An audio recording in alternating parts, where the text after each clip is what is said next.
It was a massive weekend in Las Vegas. Freddie and Brett are a little worn out and they're running low on energy after Vegas, but it was a successful weekend. They're a little poorer, so take it easy on them on this week's Door Bumper Clear.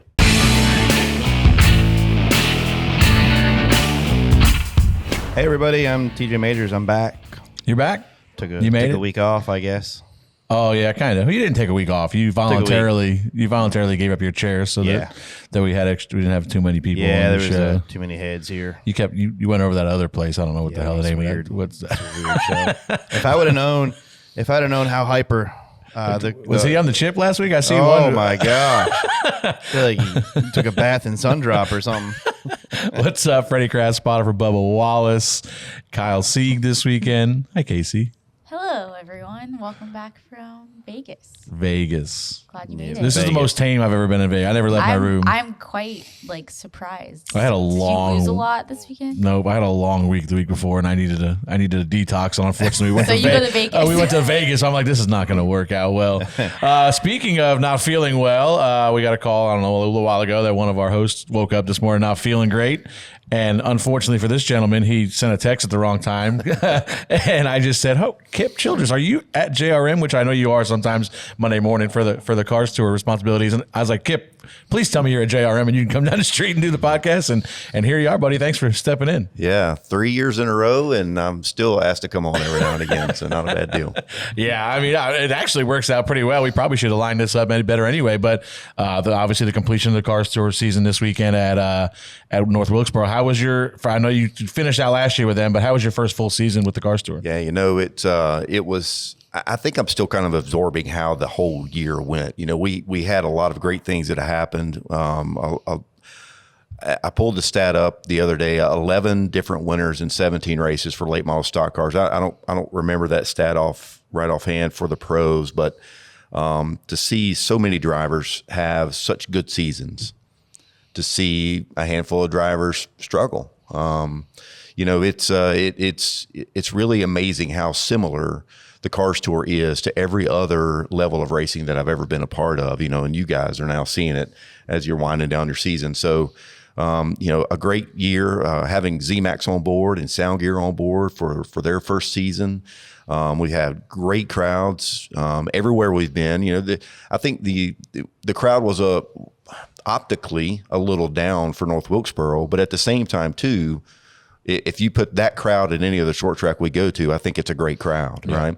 Not being there kind of, on our own as a standalone, not in conjunction with the Cup Series for All-Star Week, and not a part of a revival, which had everybody in the state or probably the tri-state area that came. So I think, good crowds everywhere we went, and some really, really competitive races. Sometimes a little too competitive. Record amount of black flags this year, probably. I have no idea what you're talking about.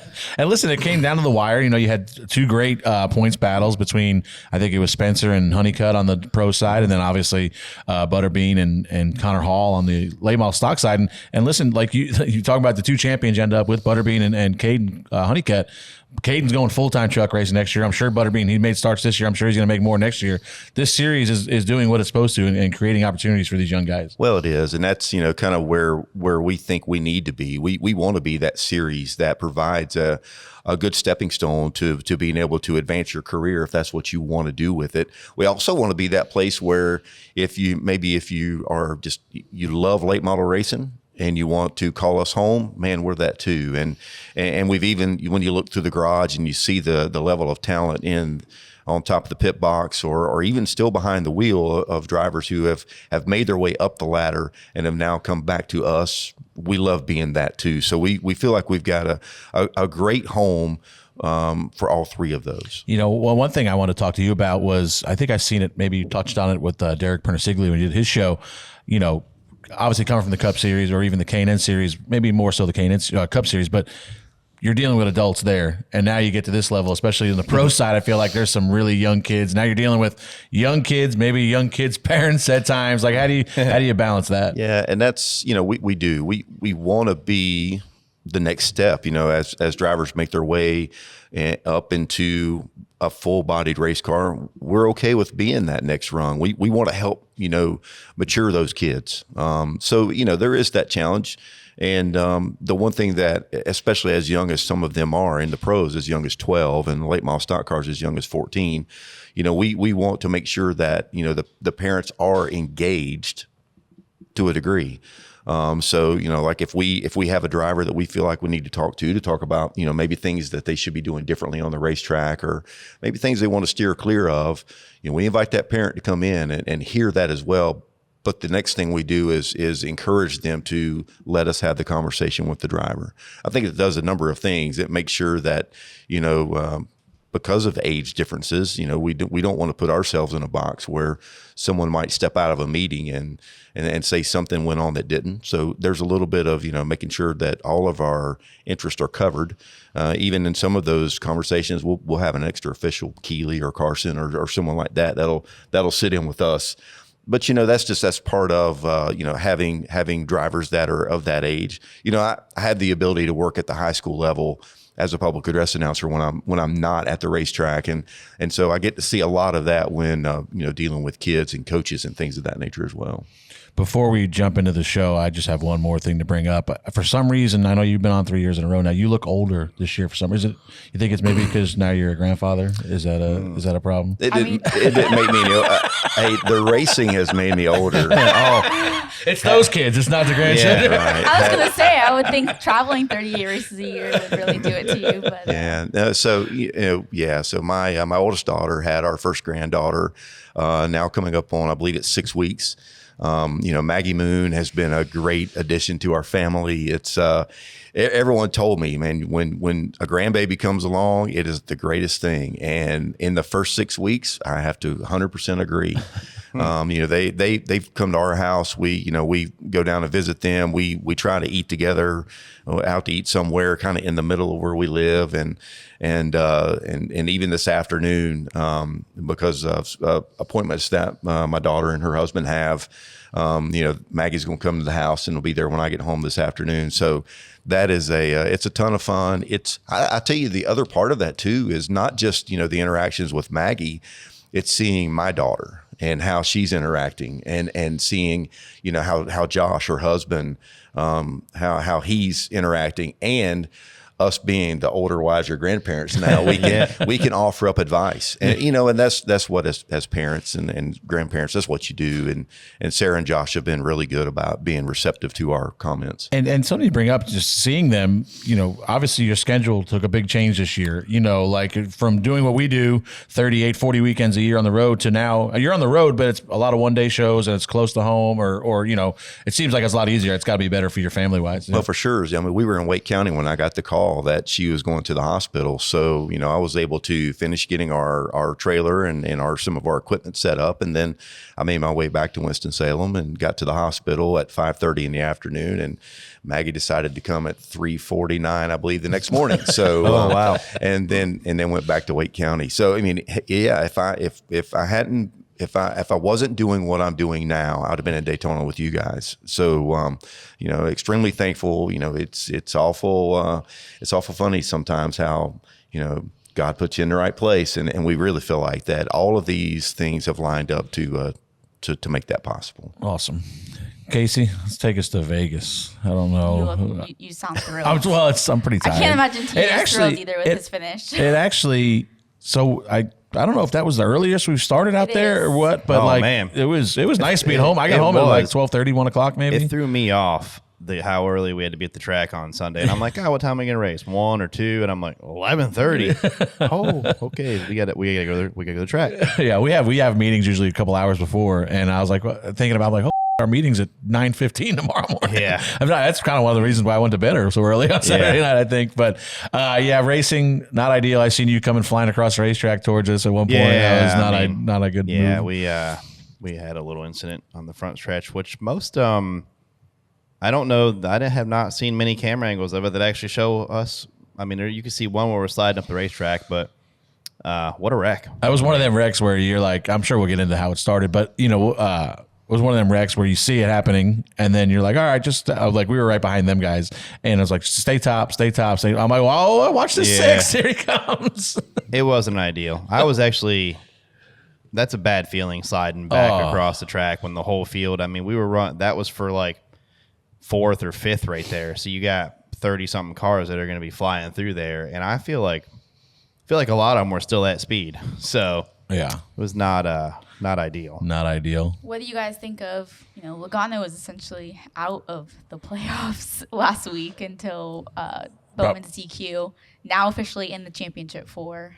He does it every year. I shouldn't say he does it every other year. I apologize. He does it literally every other year. He's been in, or whatever it is. Even year Logano. It's crazy. I didn't realize they put this stat on the show sheet here that his 3 wins this year, he's not led more than 10 laps in any of them. 9, 9, and 6. He only has like 6 top 5s for the season. That's wow. I mean, and we'll get into that later, also in the spot on, spot off section. But this what this team does, and they find ways to do it, and good for them. Like you said last week, as far as when the Roval ended, he was out and Bowman was in, and then we were sitting at Big Al's, and I started getting text messages about tech rumors, and I'm like, I can't imagine they're going to make that call. And then about an hour later, they flip-flopped the whole playoff system, and now you got the guy that we saw it with Sammy Smith last round. He was last in points and won, and that's where Joey was going to be right on the cut line, I think, afterwards. Yeah. But, goes out and wins a big race. And like we talked about, this is maybe the 3rd most important race of the year. And they got 2 weeks now to just prepare. And he's historically won this race and won the championship. Yeah, so do you think now he's the favorite going to Phoenix? I mean, it's hard to say say no. I still think. I don't think he can be. He doesn't have the speed to be the favorite. Can he ruin it? Yes, he can ruin it for those guys that have been led all the laps all year. I still think if Bell gets there, Bell's got to be the favorite. But listen, they've got 2 weeks now, 2 full weeks actually 3 full weeks to prepare just for Phoenix. They don't care where they run at Homestead. They don't. I mean, I'm sure they're going to say that they want to run well and they don't want to go into the playoff championship race on a bad note, but. They can they don't have to spend a lap simming Homestead. They don't have to spend a lap simming Martinsville. They can focus everything they've got on Phoenix. And the last time they did that, they won the championship. Joey's going to have 2 quiet weeks, basically. And Joey's had a whole quiet season. I mean, but what I'm saying is you're not going to see – he's probably not going to go and lead 100 laps in each of these next 2 races. He's going to go, and he's going to be quietly probably right around the top 10-ish, and – he's not going to have any run-ins with anybody because he's smarter than that. He knows now these next 2 weeks that if he gets into it with somebody, it's going to – yeah. You know who really is going to have a whole lot less stress level for the next 2 weeks is Paul Wolf. Yeah. And the crew, right? So that's – I get it. Joey's out there on the racetrack, but, man, this got to be a huge level of relief for Paul and the guys. The Kip being on the outside now, kind of outside, I say, but you're still obviously heavily involved in the sport. The playoff format, you're gonna hear a lot of complaining about it this week because there's a guy that hasn't been the fastest guy all year long, now wins a fuel mileage race, gets into the championship 4. What's your opinion of the playoff format? Just from now, kind of being on the outside of it, looking at it as a fan. Well, it certainly changes how you approach this time of the season, right? I mean, so Denny is one of those who has studied the analytics, is trying to play the numbers and almost bit him. But at the same time too, he's been able to, kind of quietly make his way to the round of 8. Joey, I think the same way, trying to just be relevant at the right times. It was very interesting, and being in the official shoes in the garage, and going back a week at the Roval, I can only imagine those inspectors, Brad Moran, Elton Sawyer, those folks, and when they got that call that, man, we've got a problem with the 48. That is, we had something similar happen at North Wilkesboro this weekend where I got a text message, in the middle of the modified race that, we were having a problem with one of our cars in inspection. So I've been right there when you don't want that, right? You don't want that to be the storyline. I going back to, I know that those folks in that officiating crew, I know they handled it the right way. Did it change the outcome of who made it the final 8? It absolutely did, and it benefited Joey. And then Joey, thanks to some good pit calls by Paul, Now he's locked in. So it's just the it's how that, I don't know how that how it's set up now to be able to advance. And so, you know, it's just all of us that were able to grow up pre-playoff, you know, style of racing. It is different, but you know, there it is that it does what they want it to do. It brings that level of excitement. At the end of the day, I would always prefer what just happened in the car store. You know, as a traditionalist NASCAR guy, the car store had a season-long battle, and it comes down to 10 points between two guys in the last race. You know, I think that's for me more exciting than, you know, knowing that's a season-long championship. But for the television viewer, that you can't beat that quote unquote Game 7 moment at Phoenix when there's four guys going heads up. Oh, and with each other. I'll tell you, I've been asked time and again, hey, are we going to adopt some sort of a playoff format? And my answer to that is playoffs start in race number 1. When you have a season as short as ours, and I know that the Smart Tour, they have a playoff system that they go by, kind of right. And it was in the news a lot last week too. But you know, I like the way that we're set up in the terms of we have a short enough season that it is game on from race 1, and you can't afford to have a bad weekend. Yeah, everybody wants to say that, you know, Joey shouldn't, you know, be in this round, but he's got 3 wins this year now. Like, that's tied for second. All at the right time. That's true. And it's like also not like he made Bowman's car get DQ'd either, right? So I feel like it just happens to be Logano. If it was like a Chase Elliott or something like that, do you think people would be thinking otherwise? I mean, who knows? At the end of the day, it doesn't matter how many laps you lead. It doesn't matter any of that stuff. What matters is the wins. Yeah. And that's a prime example on win at the right time and you can advance. So I mean, another example of that happened on Saturday. You know, AJ really hasn't been, I don't think, the fastest of the Xfinity cars this year. I thought he's been a top 5, top 7 guy all year long, obviously. And he comes out in that race and is the fastest guy there, it seemed like, and maybe second best. Ryan Sieg was pretty quick at the end of that thing, and I thought that might get a little hairy. But AJ comes out and does what he needs to do and now locks himself into the same time. So, you know, obviously he was a little more. He was up front, showed a little more speed than what Joey did on Sunday. But, you know, both of them, shout out to, I hate to give him credit, but shout out to Coleman Presley. Somehow some locks himself into both Final Fours in the first week of the last round. So shout out to him. But I mean, what another good race on Saturday as always. Saturday's race was really good to watch too. It was entertaining. Those cars being sideways through the corners and them guys. I think Sieg had a faster car, but I think he kind of got maybe outsmarted by AJ just a little bit. AJ kind of waited for the move that he was going to make, and he kind of knew it, and it wasn't timed right to where he needed to make the move where he could clear him. Yeah, or, you know, sometimes, and we've seen this a lot in all forms of motorsports, if you're not accustomed to being in that position, if you're racing, you know, Ryan doesn't have a win, you know, sometimes you think that's your only shot. You know, he gets underneath him off a 4 and he's going down on a 1 and 2, and it almost looked to me like Ryan thought, if I don't get him here, I'm never going to get him, and kind of sailed her off in there, got free. Where I think if he could have just tried to maintain next to AJ or keep a nose underneath him down the backstretch, puts himself in a much better position for 3 and 4. But sometimes it's hard to convince somebody that's never been in that situation that, you know, this is not my only shot. I've got 6, 7, 8, whatever laps there was to go to do this. But, you know, it's hard to, if you've never been there before, it's hard to think that way. When you can see that carrot, man, it's being dangled right out in front of you for sure. And Ryan's been in that position before too, so he is chomping at the bit to get that win. Yeah, I think you know, he saw the carrot like you said and just went for it there. If he runs high, he needed to. Like, AJ doesn't want to run up right there. AJ was running the bottom all the way until we caught him, and to me, and Ryan was actually making some really good runs at him, running higher than him. So to me, he needed to keep doing that because I feel like AJ kind of baited him into that move a little early. And experience. And he had a similar instance at Texas where he gave up, you know, made a couple mistakes on the last lap and you know, lost by what, like 4 inches or something at Texas, like super close. But, you know, those guys have had speed at these mile-and-a-half stuff, and an exciting race. So looking at some of the drivers who had challenges this past weekend and the next 2 races really being unknowns, you know, Larson obviously redeemed himself with a top, I think he got 11th. We'll talk about Reddick's wreck later and Chase Elliott's, but looking at Homestead and Martinsville now, what do drivers such as a Blaney, a Reddick, Well, I mean, you see now, I think Denny's the first one out at minus 27. Yeah.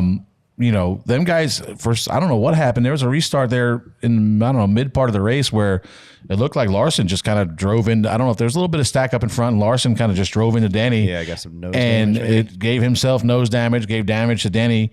And then they both had just awful days on pit road for whatever reason yesterday. So now you find yourself, Larson's still to the good. He had a big enough cushion coming in, but now Denny, like we said, one bad race will put you, and then the wrong guy wins, and now you're, instead of being, I think Joey was going to end up about fourth in points. I think he'd be the cut line, and Denny would have been like 15, 16 out. Now he's 27 out because of Joey winning.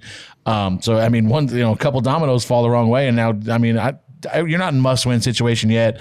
Denny's obviously really good at Homestead.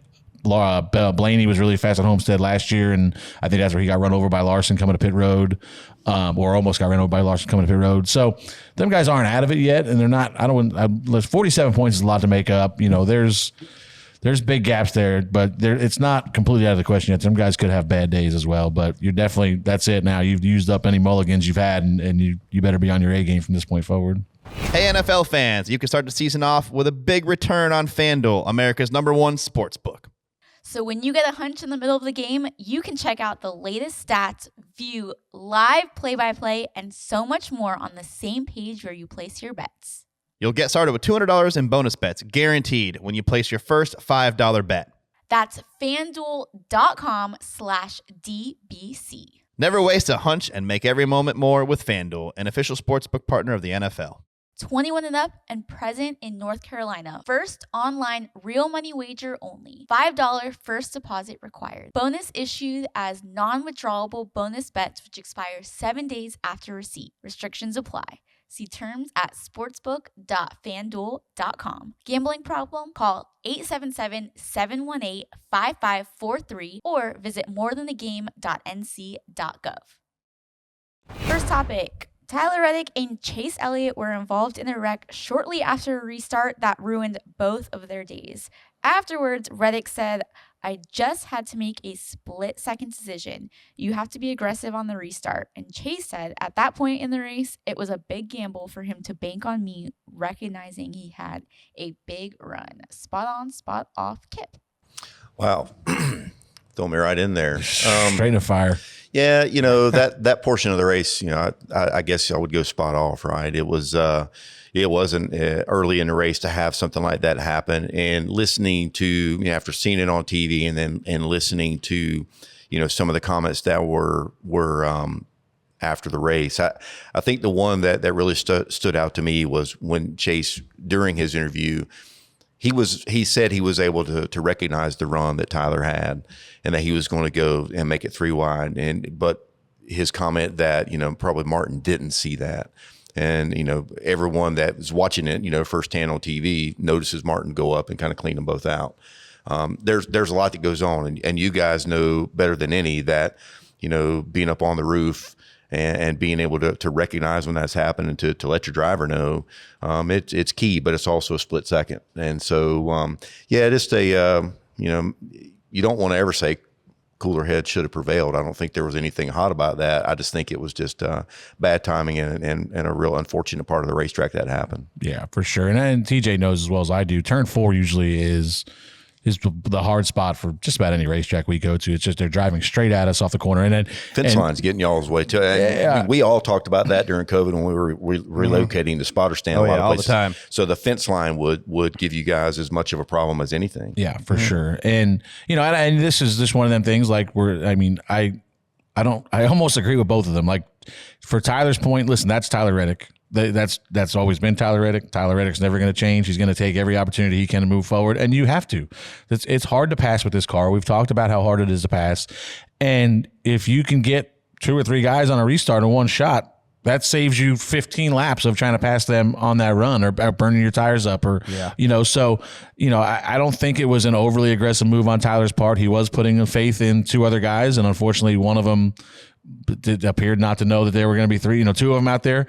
So it's just, an unfortunate deal, but I don't really feel. I saw Chase were saying he was trying to, once he recognized it, he's trying to bail out of there, but there's nowhere to go. If you bail completely, somebody's going to run you over from behind. Right. So it's just a really unfortunate racing deal, but I don't think. I'm spot off for saying Tyler was over aggressive, and I can't fault Tyler for making that move at all. Easy. Sorry, Jay. I'm spot off because to me, one of the guys didn't get the message in time. And you can't. That's a move that people make to make up spots when a guy's running the fence like that. You can't just expect him to. Okay, I'm going to lift on accident. The point that Tyler's running the fence because he's trying to get a run to make a pass out there.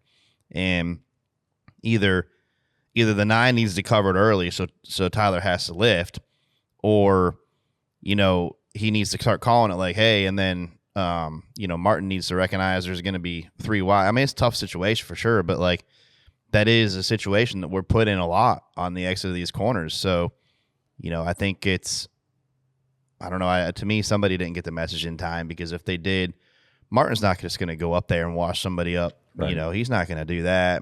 And Chase obviously isn't going to just go up there and try to run Tyler in the fence. None of them guys are going to do that. So to me, somebody didn't know. I don't know. To me, one of them didn't know enough or early enough to, make the next move for that coming. And I didn't even know. I mean, we still going to talk about the wreck here in a little bit, but man, what a wreck. I mean, the wreck, we're talking about right now, the wreck, it cleaned it flipped the playoffs upside down essentially. Literally you took Reddick out, it took Chase out, Blaney got damaged from that, right? I mean, that was when I walked through the garage afterwards, I was surprised. I didn't know the 2 got a piece of it, and I didn't know I did see the 9 in there. He came down pit road multiple times and then ended up in the garage, but definitely pulled up the pit multiple times to get up. Well, that's allowed. Oh, for him, I thought. Well, once you meet minimum speed, you're allowed to go in the garage, Kip? Yes, you're allowed to go. Once you. Well, I will say this. There was one time when, and this was early in the early going of DVP, that you even though you cleared the clock, you were still not allowed to work on damage in the garage. So that may have changed since I've left, and so I don't recall. There's always. Someone did yesterday 9 in the garage. It's either 9 in the garage DVP's out of the race or 9 in the garage mechanical. I don't know how they police what he's working on back there, but he had a bunch of damage to the door and whatnot. So I don't know if they fixed that, but yeah, I mean it collected a lot of 3 playoff guys that and it really ruined their day. Did you hit the 12 like when you were coming back across? I don't remember him hitting us. He must have clipped something a little bit because most of our damage was from when we got hit.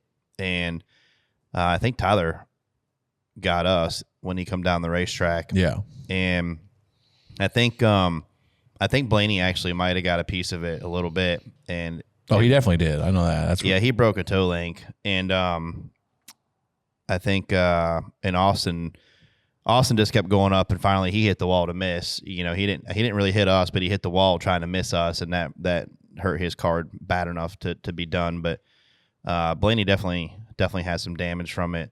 And yeah, and I don't know that. I'm sure you're going to hear about cars flipping over. I think this was just a freak. I don't know enough about the aerodynamics of it to tell you that it's 100% freak, but it just seemed to me like as he's sliding, he kind of jumps over the short track. It wasn't error related. I mean, who knew a quarter mile had that much banking on it? and that's what it boiled down to. I mean, not only him, but one of the other cars that came across there too caught air because of the level of banking that little quarter mile has. Yeah. For sure. And it's just the way it dug into the grass on the other side. It just sent him tumbling. I didn't even realize it was Tyler. I was calling the wreck, and I'm like, there's one down there flipping. And then I re-rolls. I'm like, it's Tyler. That sucks. So he drives to his pit box, and Bubba's like, did you say somebody was flipping? I was like, yeah, he drove off, though. It's fine. So I saw a replay of it on the big screen, and then I'm like, oh, he flipped. So then I started looking around. I thought he was going to be parked somewhere wrecked, and I'm like, I can't even find him.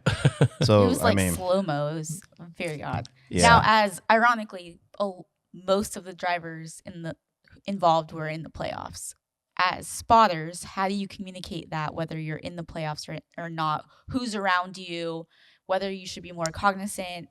Yeah, you don't. I mean, you mentioned it before the race, maybe, but you don't. It doesn't matter. Yeah, we don't even talk about who's in. We just go and run our race, and honestly, sometimes when you're not in the playoffs anymore, you can put yourself in, you can put other people in positions they don't want to be in and take advantage of that. So you hear all the time, somebody will come down and so that situation, sometimes a spotter will come down and be like, hey, we're racing for points. And I said, well, if I was you, I'd get the out of the way because we're racing for the win. And that was the answer I was hoping for. I mean, it's true though. I mean, you got a lot. That's what I'm saying. Like right now, Joey is going to be the nicest guy on the track for the next 2 weeks. I mean, and why wouldn't he be? I mean, he's going to go to race for a championship in Phoenix, so he wants everybody to owe him, and I made the comment, I said something to Bubba yesterday because there was a guy that was, kind of arrow blocking like he normally does, we run him down and he's arrow blocking and he's in the playoffs.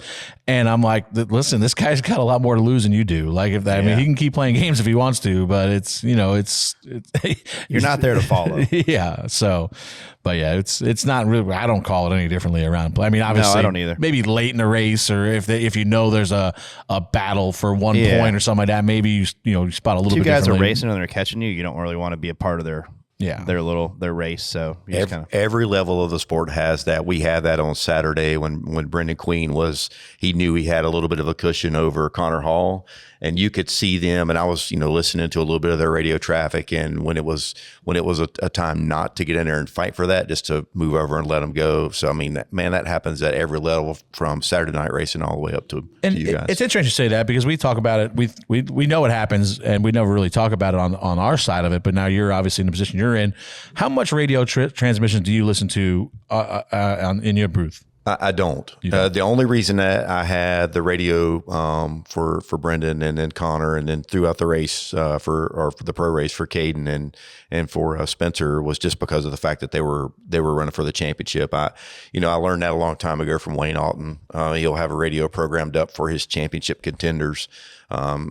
Really and truly, it's just so, once the race is over, you can tell them where to go, where to park, where to do their celebration, whatever the case may be.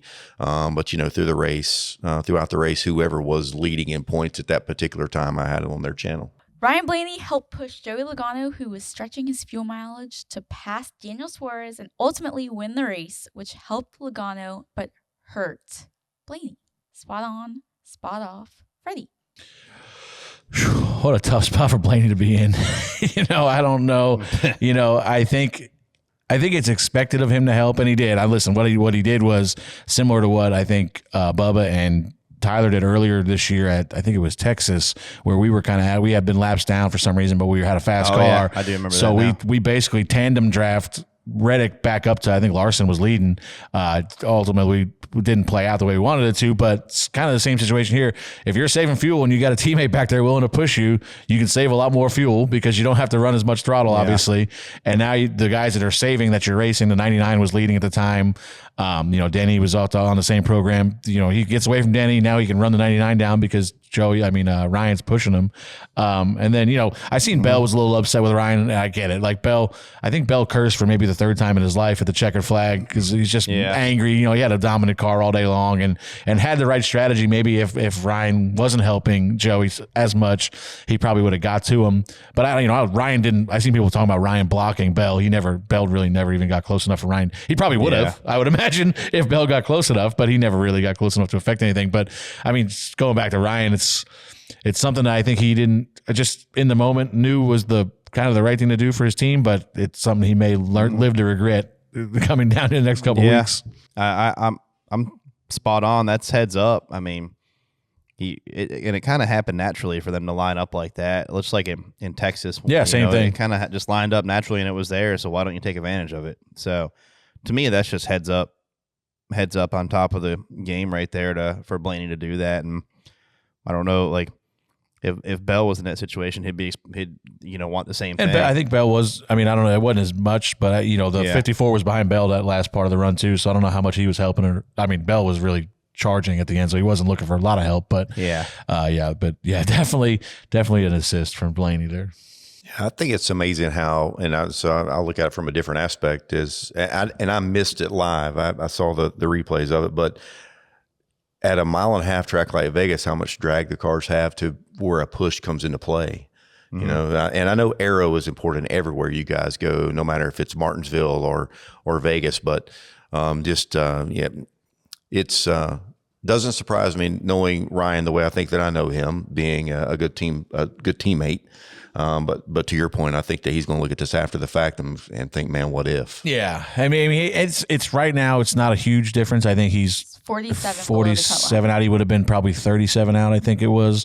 So it's still a big gap. It wasn't like he pushed himself off the cut line or anything like that. But you never know. If a couple guys, you come down to the end of it and you miss by a couple points, you're gonna maybe regret that. And this is not the first time we've seen this out of Ryan. We saw it at Phoenix when Joey won the championship a couple years ago. I thought Ryan had the better car, but he kind of rode behind Joey and second. No, that was Ross. That was last year with Ross when Blaney won. But the year before, it seemed to me like Ryan was the better car, but he kind of sat there behind him and just played a little defense. And, not that they really needed it. He wasn't like holding anybody up, but it's just like you said, it's a good teammate but might come back to bite him at some point. Do we see team orders for Joey now when it comes to Ryan for the next few races? No, I don't think there's going to be any team orders, but I'm sure Joey's going to repay the favor if possible. It's just one of the, you're going to Homestead and Martinsville. It's going to be difficult. He might be able to run blocker or something, but it's not like you're going to push anybody by at Martinsville. You're not going to tandem draft down the front stretch there.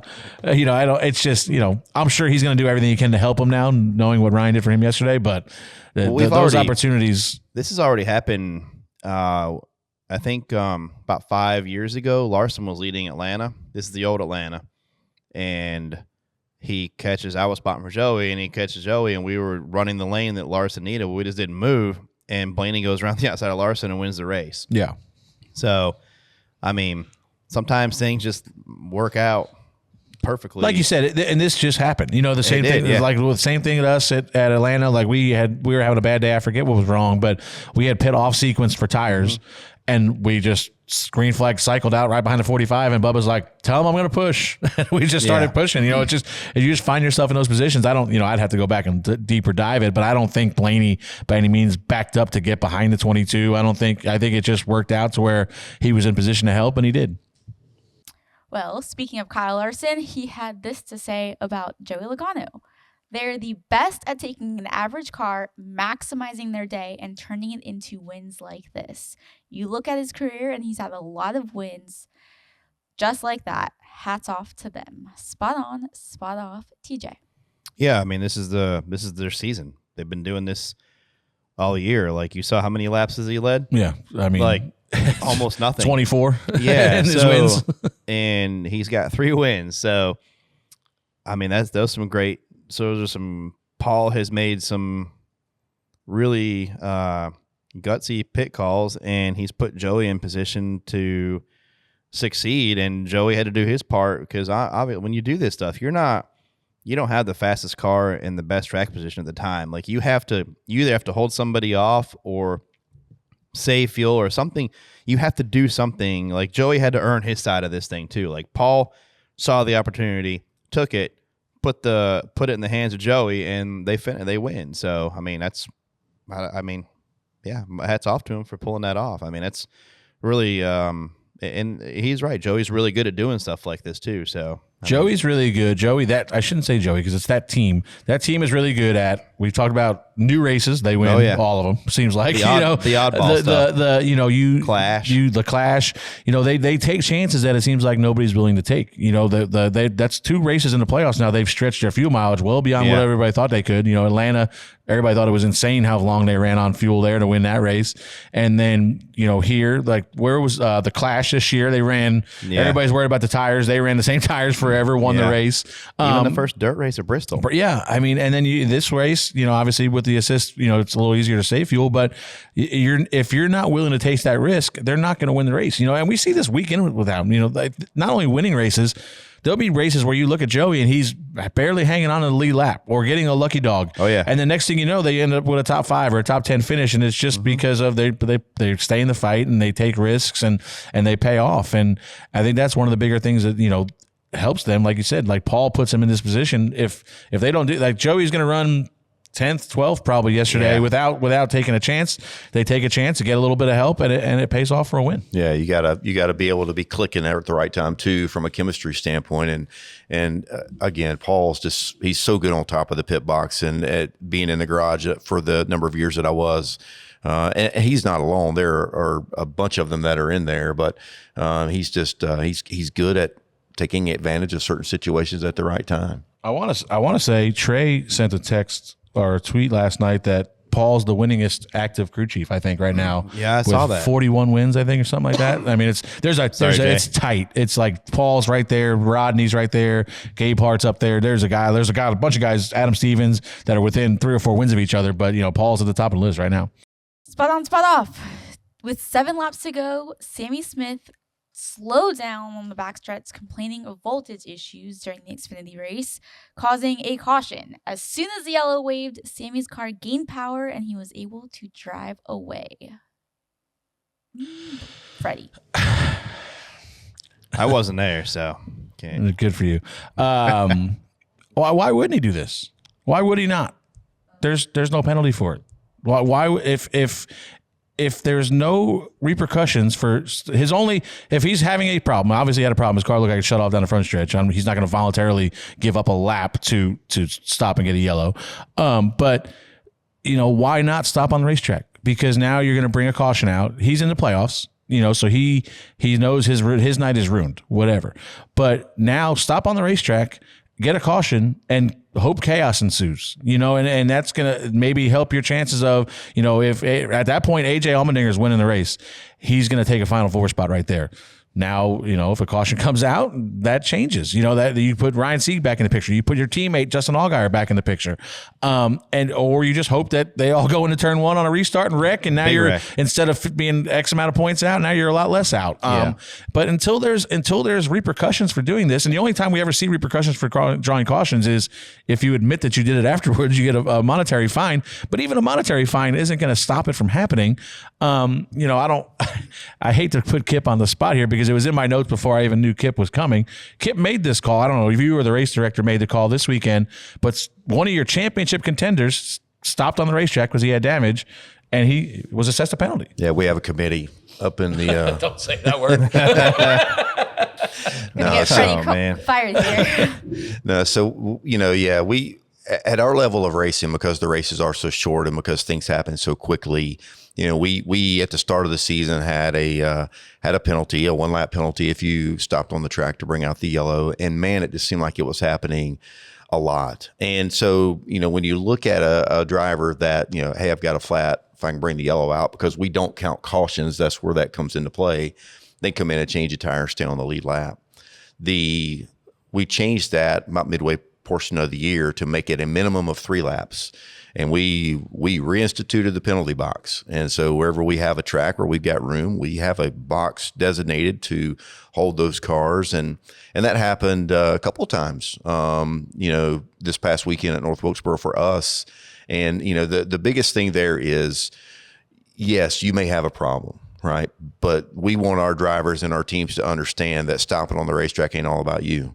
When you affect the outcome of the race for everybody else that's on the racetrack, that's why we worded the penalty as such that it's a minimum of 3 laps. And then we're going to get to a point where if it continues to happen, and like I said, it happened 2 for sure, maybe even 3 times this past weekend. If it continues to happen in the next season, we'll ramp that up. I get it. If you have a bad day in our level of racing because the laps go by so quickly, you're basically out of contention. And yes, a 3-lap penalty because of bringing out the yellow is still better than 20 laps trying to repair damage. Totally get that too. But man, just to ruin it or ruin a possible run that someone's having, or because we revert back to the last completed green flag lap, you may take the lead back away from somebody. So there's a lot that goes into the reason why we have the penalty set up the way that we do. I think that it is something that I'm sure that that NASCAR will take a look at. But when at the format of racing that they have, I think it's maybe a little tougher to start doling out penalties, because at that level, you better be able to prove that they stopped for the reason they said they do. If he was able to, if it was an ignition problem, or if he just hit the button on the wheel and was able to get it going again, that's to be able to prove all that to dole out a penalty makes it tough. Yeah, I agree. I think setting the tone, like for the younger kids though, and the car store is a good example of like teaches them not to do it as they go on, because we still have it quite a bit. I mean, weekly, multiple times. Yeah, I mean, I was gonna say multiple times a year we still see it, and like you said though, it really changes the outcome of the race for somebody. Like you might have a guy might be leading, going to win his first race ever, and somebody stops on the track, and then there's a restart, and he gets used up, and then his car's wrecked. Right. That's not really fair. That's right. Yeah, and it changed. I can't remember exactly where the 28 was in relation to the 16, but they're having a hell of a battle for the lead, and now we have a caution, and the 16 was getting much better restarts, so now he kind of was able to get away a little bit easier on the last. It's very selfish. We talked about it with guys spinning out all the time. It's just, it's hard to. I get it. I understand why you do it, because it's beneficial. You're gonna lose 20 laps. Like you said, on pit road, trying to, if you're repairing a battery or whatever the problem was. But it's an awful look. And it's the same exact situation happened basically in that car race with Spencer Davis as it did with Sammy Smith, where the car comes to a stop on the back straightaway, and the second the yellow comes out, they fire up and drive away, and you're like, yeah, but really? even in our level too, because we don't count caution laps, they can sit there and wait on assistance to come. And so a lot of them think that, if I get towed in, maybe they won't hit me with that. Yeah, we're not going to do that. It's you stopped, and when it's very apparent that you don't keep rolling to the pit road, you just pull up and blatantly stop. And that's what we see more often than not. So just to make it easy and take the subjectivity out of it, if you stop on the racetrack to bring out a yellow, whether you have a problem or you don't, there's going to be at least a 3-lap penalty coming. Do you tow them to the pit box or their garage? I'm gonna tell you, we had that situation happen with us too. In the late model stock car race, Peyton Sellers got involved in an accident, and based on the discussion I had with Peyton and HC after the race, they claimed they just had a left rear flat. If they put a flat tire, or if they put a new tire back on to replace the flat, then they're back racing again. But there was some dialogue between the guy driving the rollback. Well, at first the guy driving the wrecker, who was trying to bring him in and was having a tough time with it. And then there was dialogue after we dispatched the rollback. And so, that whole situation could have been handled a lot better if Peyton would have been a little more, maybe sharing some information a little better with the guys trying to get him in. Yeah. And at the same time too, maybe the guys driving the wrecker and the rollback, could have passed that message along that he was given up to race control. We had someone that was dispatching the fire and safety equipment, just like, what you guys have. And so with that being said, there's a lot going on there. When we put him on the rollback, just because we needed to get back to racing, we took him to the garage.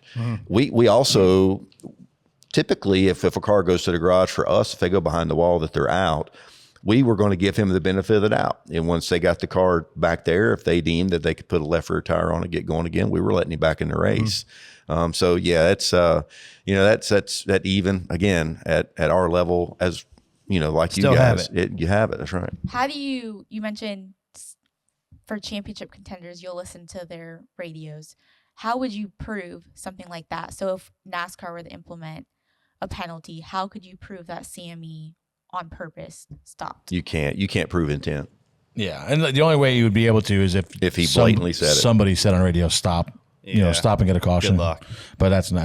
I would hope that they didn't say that. They want to, and I'll tell you, at the top 3 levels of NASCAR too, all the radio traffic is being listened to. It's all being recorded. So there's always the ability, all of it. All of it. Right.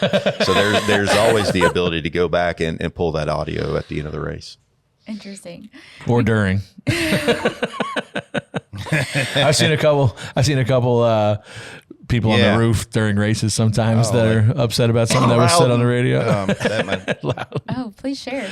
Remember Mr. Helton? Mr. Helton was on the roof one point. Yeah, visiting. Talked to one of our co-hosts. Yeah. I'm going to tell you, if you got Mr. Helton up on the roof, there was a serious situation going on. It was typical. I'm not surprised. Yeah, We'll have to ask him. I was shocked. Listen, He'll tell you. I stand next to him at Loudon or used to when he spotted, and I felt like someone brushed against me and tapped Brett on the shoulder, and I was like, "What the hell? Somebody behind us wants Brett." And I turn around and go, "Oh." Like there's a mustache back there. There is absolutely nothing good about that if you're him. There's nothing good. I wouldn't even want to be next to him. No. I'd have moved. You could have a whole nother show talking about the interactions with Mike. Goodness. Oh, he's the nicest guy, but you do not want to be on his bad side. I've heard stories. All right, when we come back from the break, we'll shift gears to Reaction Theater. Now it's time for our favorite segment, Reaction Theater, where it's your turn to be heard. Reaction Theater is brought to you every week by Consumer Cellular. Consumer Cellular has the same fast, reliable nationwide coverage as leading carriers, but with plans as low as $20 a month. If you're paying too much for wireless service, pump the brakes and switch to Consumer Cellular. They offer big wireless coverage without the big wireless costs. And now, once you turn 50, you can get 2 lines of unlimited talk, text, and data for $30 each. That's $60 a month. So why keep spending more than you have to? Be a winner with Consumer Cellular and call 1-888-FREEDOM or visit consumercellular.com. This rate plan requires 2 lines of service, age verification, and credit approval, subject to system area limits, taxes, and fees apply. This is going to be the best door bumper clear Reaction Theater ever. Cue the butt hurt for all the 22 haters out there. Logano, it's an even year. I don't know, but I'm putting money on it. Oh, I can't wait to hear all the butt hurt this week. By the way, TJ, where'd you finish? I saw you in the top 5, and I don't know, you kind of just flaked out. Oh. Yeah, we just got flaked out. Yeah, Flaked out. Just got. I don't know why you got to flake out like that. Yeah, we just flaked out, man. We didn't want to be there anymore. Yeah. I wanted to go. It's too fast. It's a really long flight home. You want to get out of there early. I was really feeling good about some blackjack, so I left. What a flake. This is the most fraudulent Final Four appearance since Kyle Busch in 2015. I know the rules. He just did with the system, blah, blah, blah. But only in because Bowman DQ'd for 17 pounds. And then this son of a makes the Final Four because Ryan Blaney decided to bump draft his teammate into the Final Four. A bunch of horse. I'm 6 shots of fireball and I'm about to make it 7 after tonight. Freddie, your piece of hollow. I thought that was Jimmy Wags for a second, but I don't know that he would call me a name like that. That guy, he might. If he's 6 fireballs in, he might. That guy has definitely wore a 48 shirt to a NASCAR race. That probably explains why he said that. He's got some 948. He's got some gear somewhere. I know rules are rules, but hey, I mean, yeah, I get it. People are not happy because he's done it like this, but he's got 3 wins at the right times. That's right. And how do you fault him for it? If this was like Chase Elliott, everyone would be like, "Oh, that's great. These guys are awesome. They did the right." I mean, what's the difference? And listen, I saw a lot of people tweeting last week that video of Bowman jumping the curb on the front stretch and whatever flew off his car. If that was the case, you would have seen a fight from the Hendrick people. That's right. They did not fight. They're some of the smartest people in the sport work there, and they know what they're doing. And if they knew enough to not, appeal, it was enough that they thought, this is, if it was even close, they would have tried. Yeah. But obviously in their eyes, it wasn't worth the time and effort to do that. So, and then they came out and said it was a mistake on their part. They miscalculated some things and it was just an error. So, and it happens. And like we said, it's a small miss because, like we said, if you get a tolerance of 17 pounds, I guarantee you every car in that field last week was light. Which some guys might have gone over. I mean, I've said this my entire career of being involved in the sport. All of you guys work to the tolerance. Yeah, and again, you got to, but you have to. That's right. I mean, the tolerances are there. If you don't take them, then you're not taking. I don't think you advantage. pushed the last 2 pounds, but I think you definitely use some of it. Get there. That's right. You use some of it. Yeah. Well, that's what we talked about last week. When you get a speeding penalty, you're not 0.1 over. Yeah. You're 5.1 over. That's right. I can't stand Tyler Reddick, that stupid. Oh my God. When is he ever going to learn? I'm speechless. just utterly speechless. He is a dumbass, and he's never gonna win anything major in this sport because of stupid like that. And then poor me, Tyler Reddick. He can kiss my ass. Him. What color shirt you think he was wearing? And look at old Tyler Reddick doing his best Dale Earnhardt impression in that black car. Just flip that over and drive it to pit road. Attaboy.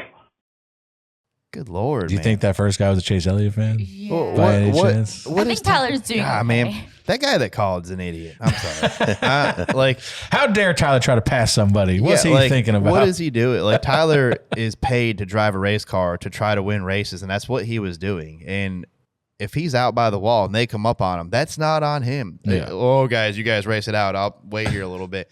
I'm going to go ahead and tell you, once you get sing it out of Vegas, it's hard to pass. It can be done. Vegas is a great racetrack because there's a lot of handling issues, wind, bumps, and you can run bottom, top, middle, and everywhere. But, man, some of the guys that he was going to pass right there are hard to pass when you get singled out. Like you said, you can pass there, but it's going to take you, if you let those two guys go, if you just follow in behind the 19 and the 9, who are two really fast race cars, by the way, it's going to take you probably almost an entire tire run to get back by them. 15, 20, 30 laps.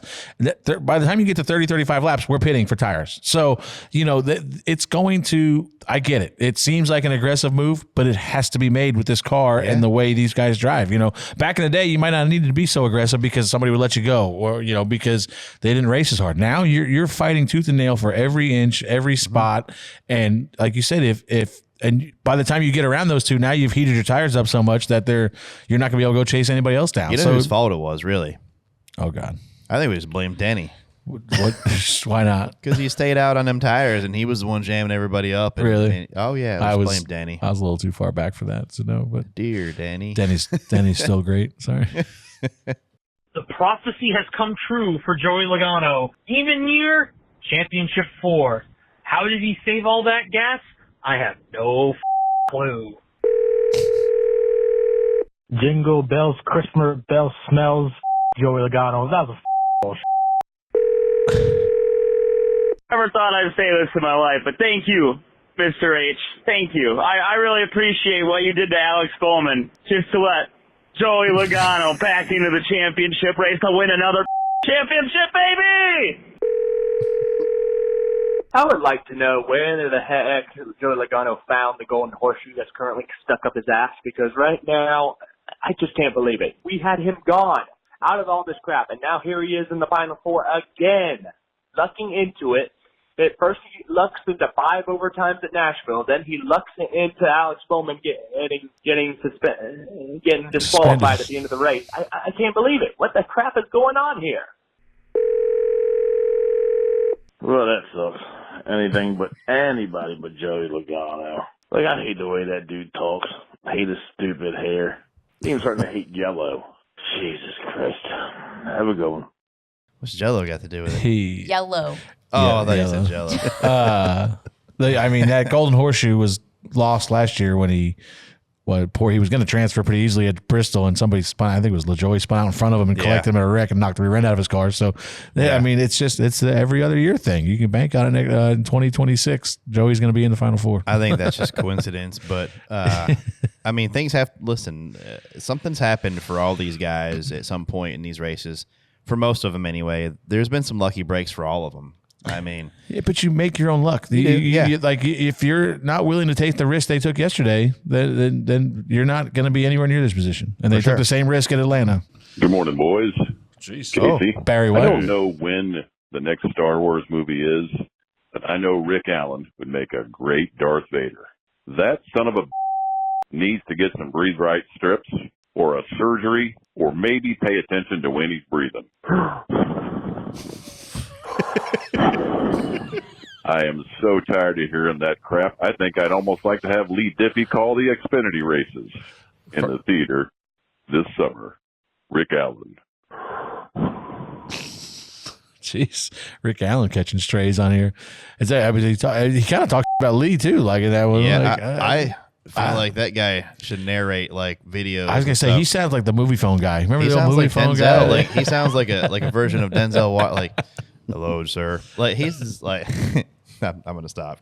Yeah, gonna get yourself in trouble. Man, I've been a fan of Denny his entire career, and it sure would be nice if he'd start driving like he's Denny Hamlin again. That'd be great. Also, we watched the entire 5-team trip over the this time. At least they managed to recover, and Denny got a decent finish.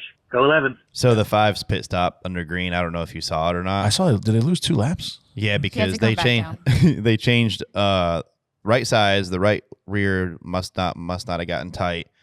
They had already went to the left side. Well, they changed the left front and not the left rear, and they go back over and change the right rear or tighten the right rear up and send him, and then they have to come back down to get a left rear.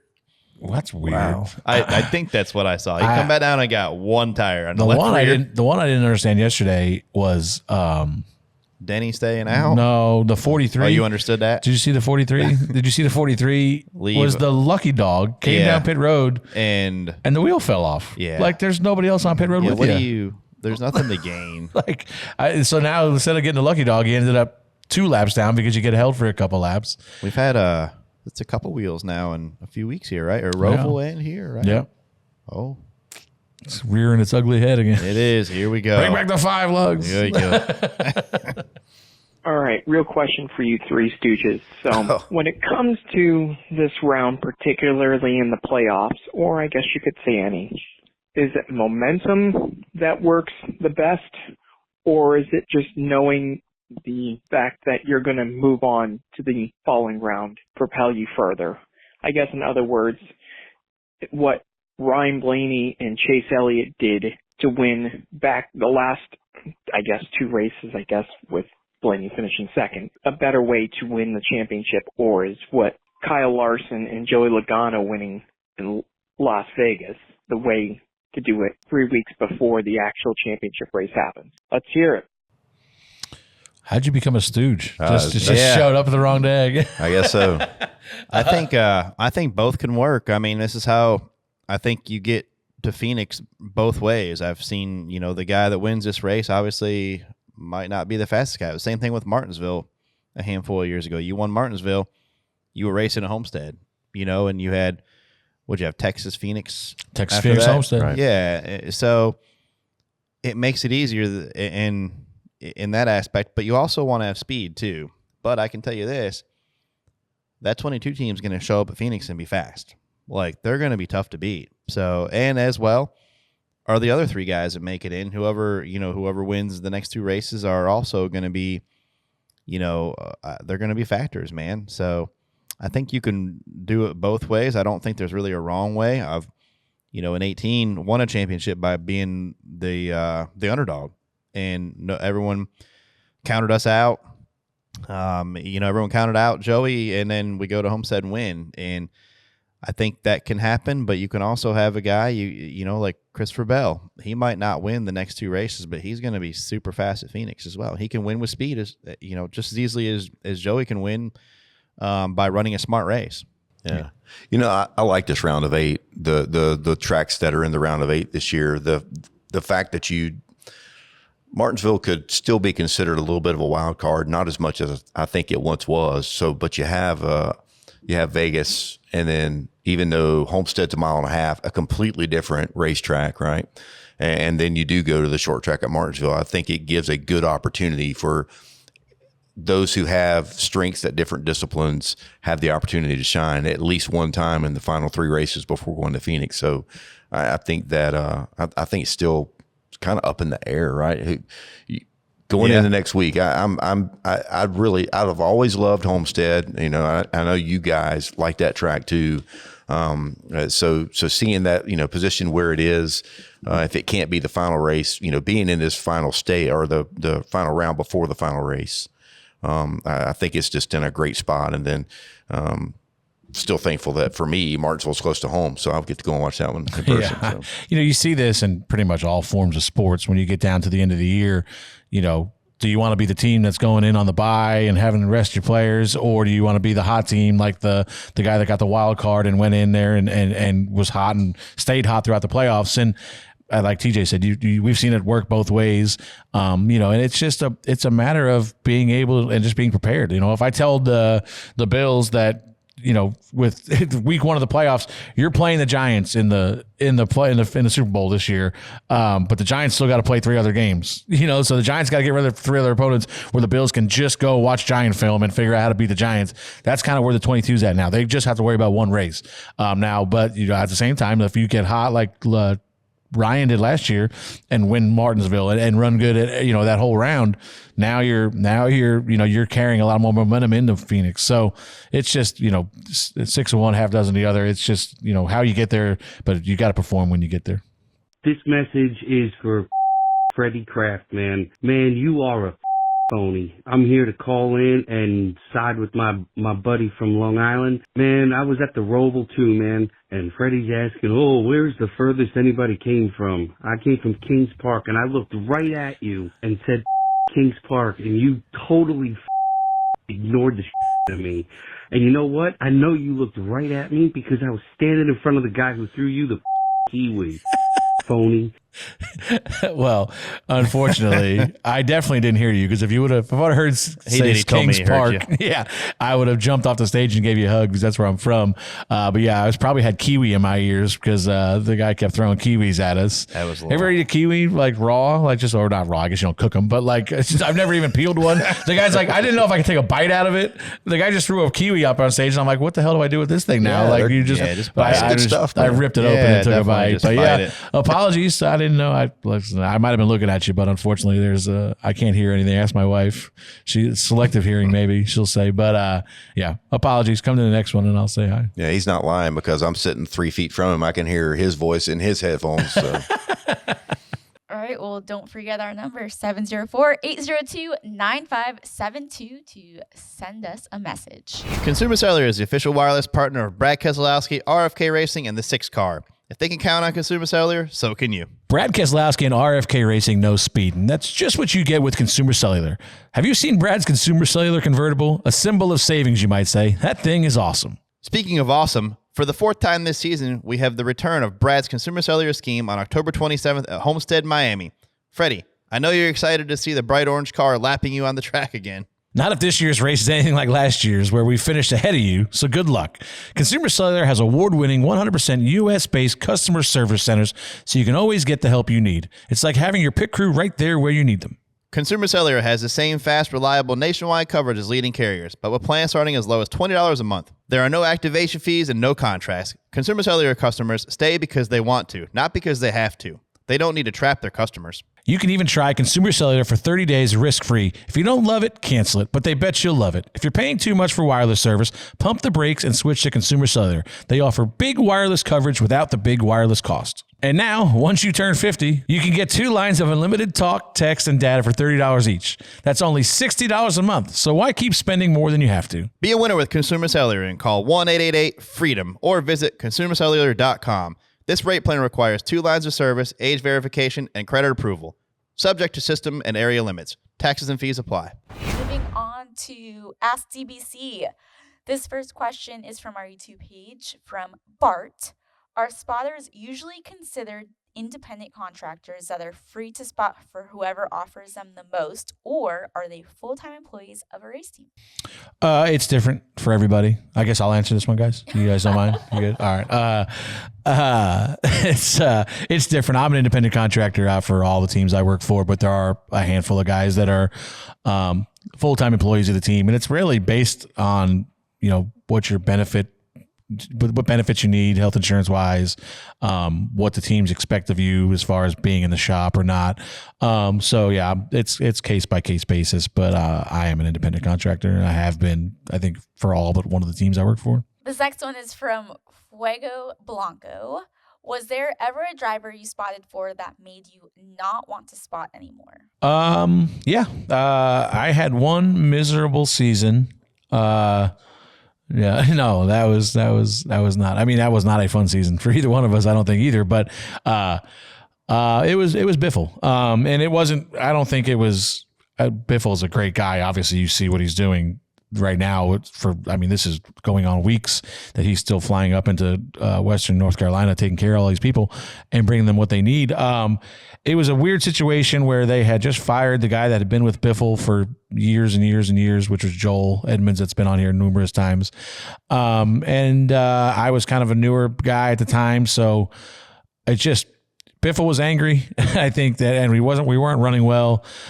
And so he was unhappy the whole time, and I was just catching a lot of the brunt of it. I was obviously probably not doing a very good job either at the same time. So it was just one of them years. Megan's like, that's the most miserable you've ever been going racing. It was just you didn't want to go to practice. You didn't want to go race. It was just a miserable year across the board, really. And like I said, it's really nothing. I don't hold it against Greg. I think Greg's a great guy. It was just one of the worst years I can remember ever spotting, and really made me consider, like, maybe this is not something I want to do. Next one is from JBC. What 5 tracks would make a perfect championship track? So we're on here talking about it before with 3 tracks, and I've always said Phoenix, Homestead, Martinsville. I think you can throw Kansas in the mix would be a great one. Darlington would be one up there for me. You know, if I would probably try to spread it around. So I'd probably say Bristol, Martinsville, Homestead for sure. Kansas and Darlington would be my 5, and made championship race. Darlington would be, I think, a really good final race. But obviously, you know, it's all circumstantial. But that was just the way the racing is there. The tire fall off. There's a lot of different strategy of, you know, are you going to pit twice this stage? Are you going to pit 3 times? Whatever it is. But there's a lot of different variables that come into Darlington to where, you know, you're not just going to be locked into this guy's super fast today and nobody's beating him. Well, don't forget, send in your questions on X using hashtag AskDBC.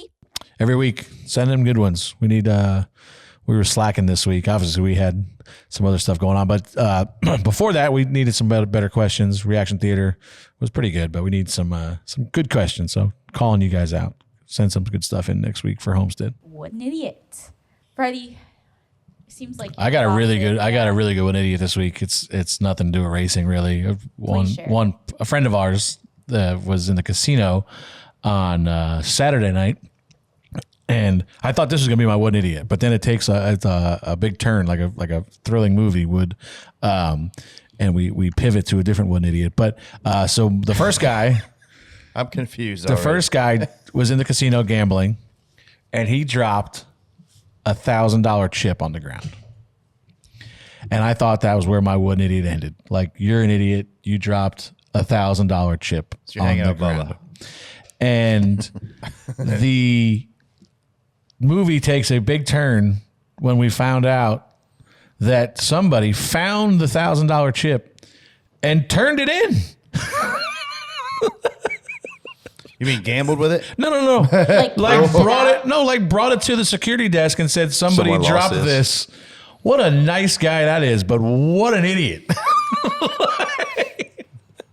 Waiting on the documentary of what would you do?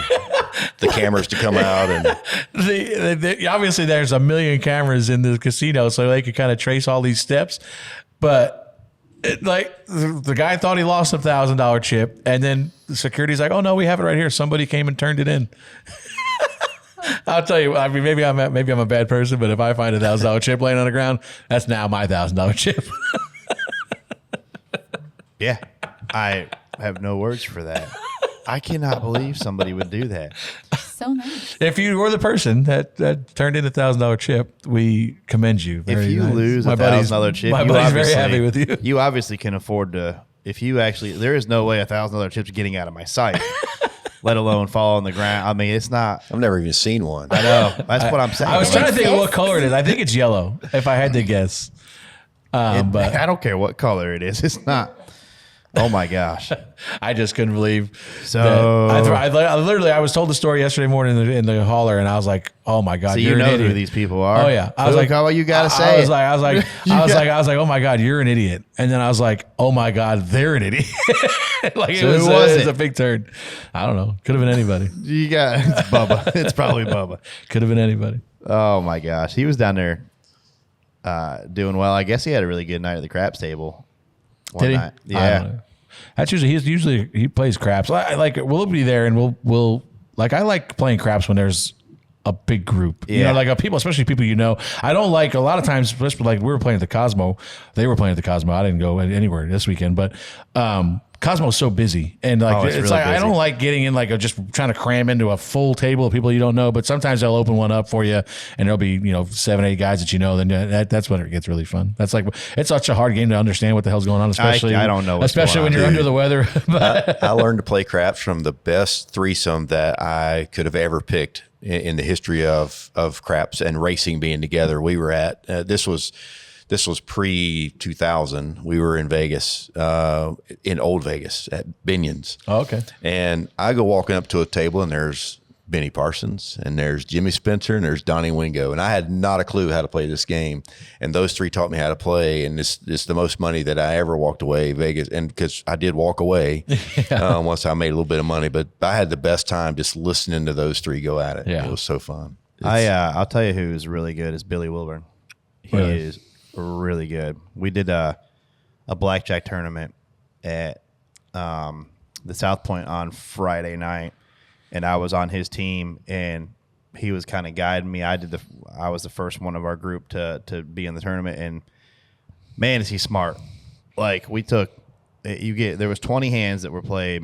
We went from 5,000 all for charity to 14,000 in like 20 hands. And it's all because Billy's. I mean, he knows what's going on. Like when we go out there, usually it's Brett and I will be playing either blackjack or craps.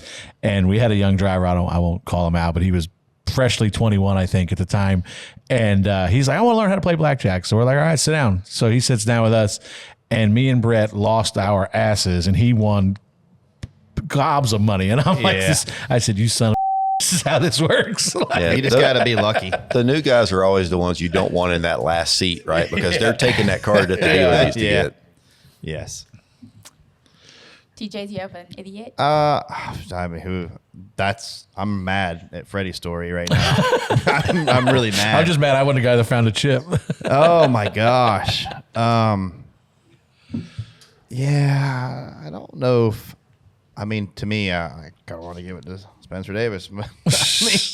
That was. I mean, you're battling for a championship, and I don't know what led up to him going in there and just like looking. I don't know if he got loose and chased it up into him or what, but like that's an unnecessary risk that early in the race. It was early, right? I mean, it just seemed like an unnecessary risk to me. And then you damage your car, and then whatever else played out the rest of that race was stopping on the racetrack and then potentially trying to cause other cautions. Like, you know what? I'm just gonna go with Tyler Reddick.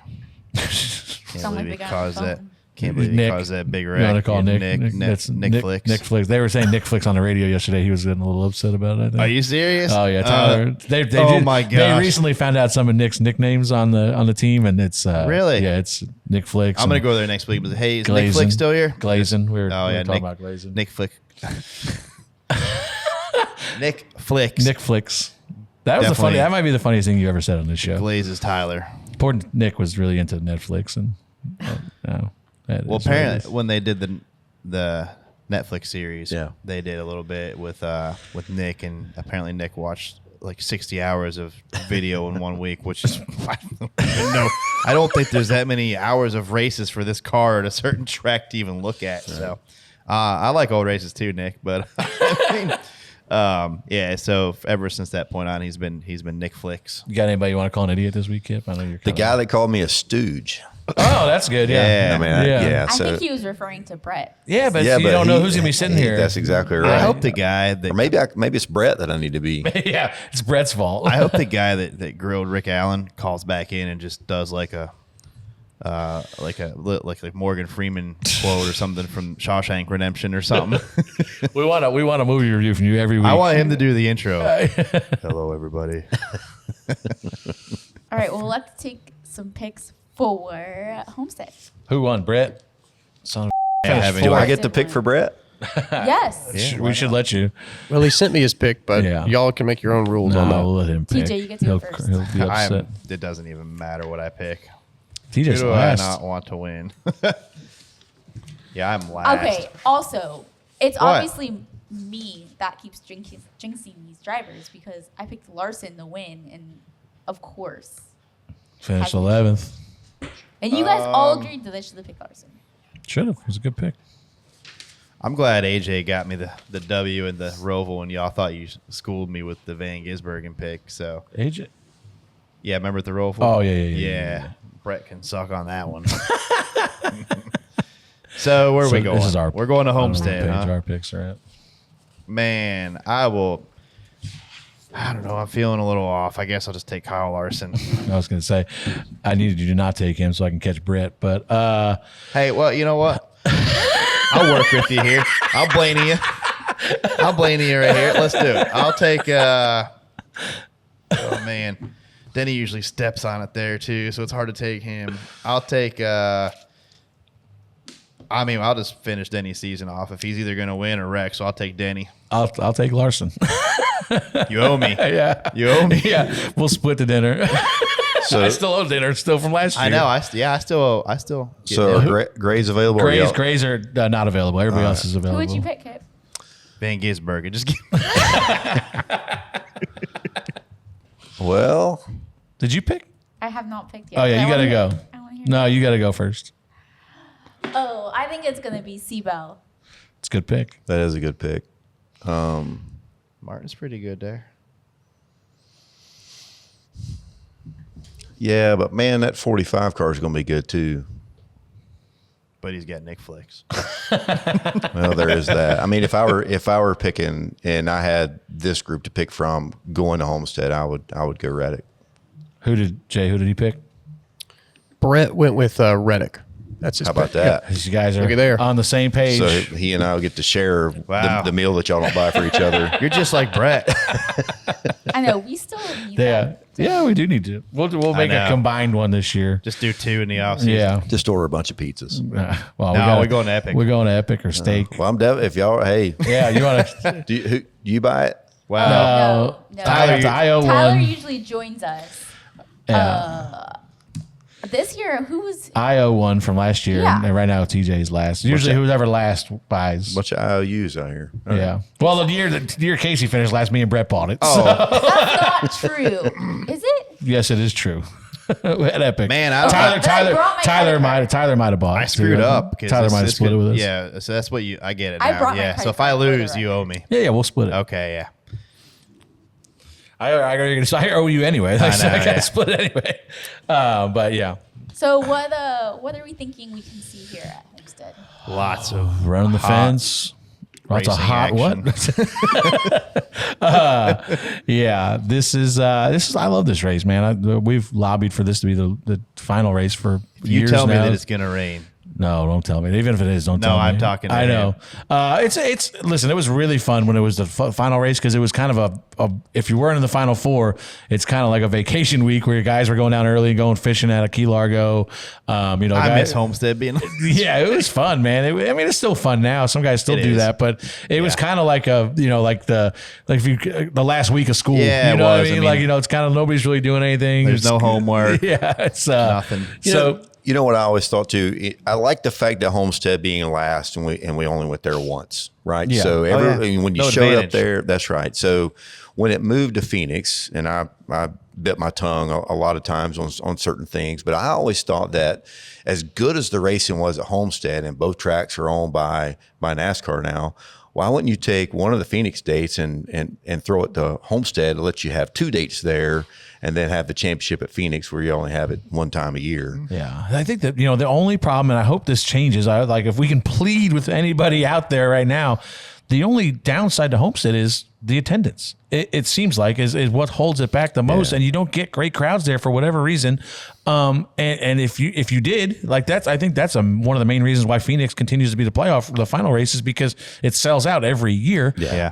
Phoenix is a great tournament town, right? Yeah. And the venue, everything about Phoenix is great. I mean, the venue I think is awesome now. Yeah. Homestead's probably due for. I think they are. I think they were one of the facilities that was due for some upgrades, whether it was in the infield or on the fan side. And I think that's a part of the reason why you've seen it move early next year. It's in March because now if you do that race in March, you want to move it back to the playoffs, you have a year plus, almost 2 years to get it ready for that. Yeah, Brett said a lot of dumb things on here, but one of the smarter things that he's probably said, minus plate race stuff, is that tracks, you go once, and we've seen attendance it looks better when you go once. Yeah, places like Pocono, Dover. Yeah.